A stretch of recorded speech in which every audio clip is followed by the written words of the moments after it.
मामा के घर दरभंगा में रहने की बात की तो वह मान गया। इधर मामा के घर त्योहार का सा माहौल था। बड़े मामा की 3 बेटियां थी, मझली मामा की 2 बेटियां, जबकि छोटे मामा के कोई औलाद नहीं थी।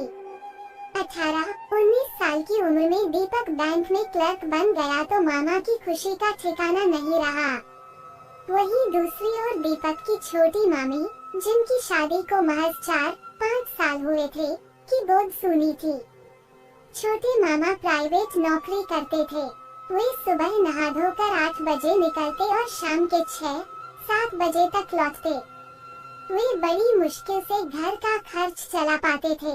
ऐसी सूरत में जब दीपक की सकरी ब्रांच में नौकरी लगी तो सब खुशी से भर उठे। बाबू को तुम्हारे पास भेज रहे हैं, कमरा दिलवा देना, दीपक की मां ने अपने छोटे भाई से गुजारिश की थी। कमरे की क्या जरूरत है दीदी, मेरे घर में 2 कमरे हैं, वो यही रह लेगा। भाई के इस जवाब में बहन बोली, ठीक है, इसी बहाने दोनों वक्त घर का बना खाना खा लेगा और तुम्हारी निगरानी में भी रहेगा। दोनों भाई बहनों की बातें सुनकर दीपक खुश हो गया। माँ का दिया सामान और जरूरत की चीजें लेकर दोपहर 3 बजे का चला दीपक शाम 8 बजे तक मामा के यहाँ पहुँच गया। यहाँ से बस, टैक्सी, ट्रेन सारी सुविधाएं हैं। मुश्किल से 1 घंटा लगता है। कल सुबह चलकर तुम्हारी ज्वाइनिंग करवा देंगे, छोटे मामा खुशी से चाहते हुए बोले। आपका काम? दीपक ने अचकते हुए पूछा। अरे, एक दिन छुट्टी कर लेते हैं, सकरी बाजार देख लेंगे, छोटे मामा दीपक की समस्या का समाधान करते हुए बोल उठे। 2-3 दिन में सब कुछ सामान्य हो गया। सुबह 8:30 बजे घर छोड़ता तो दीपक की मामी हल्का नाश्ता कराकर उसे टिफिन दे देती। वह शाम के 7 बजे तक लौट आता था। उस दिन रविवार था, दीपक की छुट्टी थी, पर मामा रोज की तरह काम पर गए हुए थे। सुबह का निकला दीपक दोपहर 11 बजे घर लौटा था। मामी खाना बना चुकी थी और दीपक के आने का इंतजार कर रही थी। आओ लाला, जल्दी खाना खा लो, तेरे बाद में लेना। मामी के कहने में भी मजाक था। बस अभी आया, कहता हुआ दीपक कपड़े बदलकर और हाथ पैर धोकर तौलिया तलाशने लगा। तुम्हारे सारे गंदे कपड़े धोकर सूखने के लिए डाल दिए हैं, मामी खाना परोसते हुए बोली। दीपक बैठा ही था कि उसकी मामी पर निगाह गई। वह चौंक गया। साड़ी और ब्लाउज में मामी का पूरा जिस्म झांक रहा था, खासकर दोनों उभार। मामी ने बजाय शर्माने की चोट कर दी।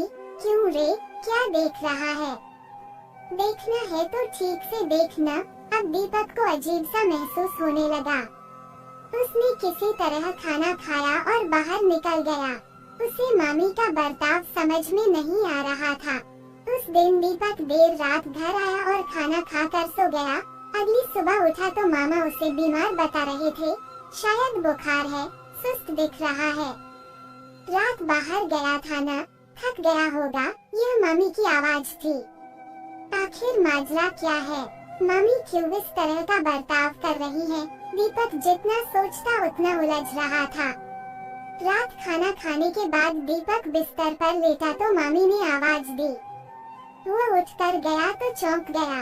मामी पेटीकोट पहने नहा रही थी। उस दिन चोरी छिपे देख रहा था। अबा देख ले, कहते हुए दोनों हाथों से पकड़ उसे अपने सामने कर दिया। अरे मामी, क्या कर रही हो आप? कहते हुए दीपक ने बाहर भागना चाहा मगर मामी ने उसे नीचे गिरा दिया। थोड़ी ही देर में मामी भांजे का रिश्ता तार-तार हो गया।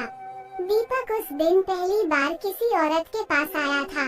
वह शर्मिंदा था मगर मामी ने एक झटके में इस संकट को दूर कर दिया। देख बाबू, मुझे बच्चा चाहिए और तेरे मामा नहीं दे सकते।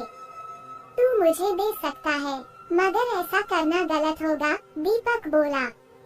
मुझे खानदान चलाने के लिए औलाद चाहिए, तेरे मामा तो बस रोटी कपड़ा मकान देते हैं, इसके अलावा भी कुछ चाहिए, वह तुम दोगे। इतना कहकर मामी ने दीपक को बाहर भेज दिया।